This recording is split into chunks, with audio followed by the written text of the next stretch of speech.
we've got our fruit bushes, and we've got some shallots, we've got sweet corn, we've got a little patch of herbs there, we've got some celeriac here, which is again an experiment, we've never tried that before.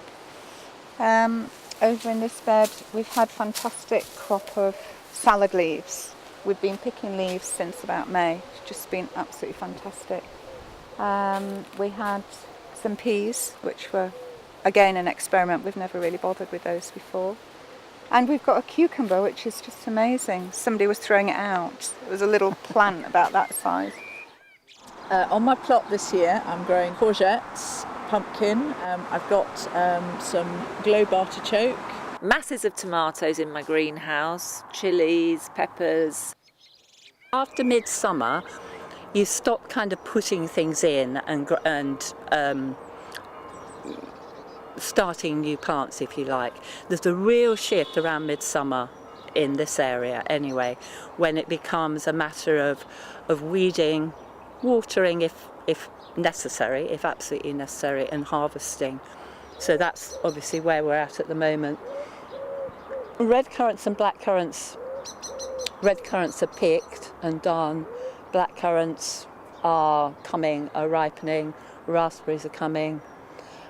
Cherries down the bottom end, I'll probably pick off the last ones and take the nets off today, because I'm not that wildlife friendly, you know. My cherries. Birds can have the remains, but they're mine cherries. I work for them. So it's well netted against the birds, that I can find a human way in.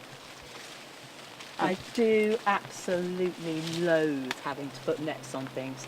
And that's also a big change, actually. There are far more pigeons with far more voracious appetites than ever there used to be. I'll stop picking now and pick the rest off tomorrow to bottle for the winter, because it, as I say, it has been a good crop this year. So have a cherry. So these are my first French beans of the season, a real treat. Completely beautiful, these purple beans. They're called royalty. They do go green when you cook them, but the plant is so lovely to have, particularly with those marigolds. The marigolds are there to, partly because they're so beautiful, but partly also because they attract hoverflies, which will have a good feast on any pests that might appear on my crops. So they're a good bit of companion planting, which is another important element of an organic approach. So that's probably it for tonight, but pretty good. Beautiful. Beautiful colour. Delicious taste. 2 years ago I planted the cherry tree, so I've got 5 fruit trees now, which I like to think is an orchard, so I can invite people and say, come and have a glass of wine in my orchard. One of the problems with having an orchard is that it's quite difficult to get in, so around the edges there's plenty of chance for weeds. I control those, I keep it going, not with one of these horrible screaming trimmers, but in the traditional old-fashioned way with a scythe.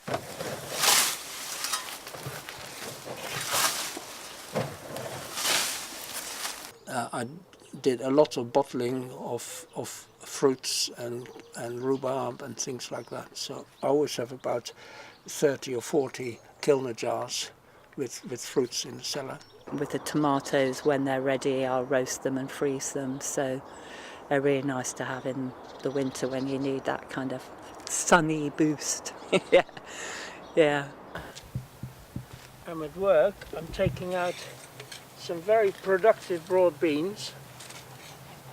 It's been unusually a year for gardeners and allotment holders when no one has anything to complain about.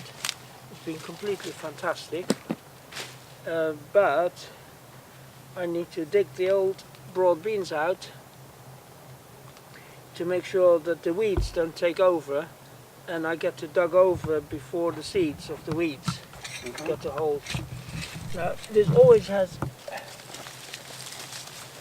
a nice aspect about it, because I thought the broad beans were finished, but when you pull them out you always find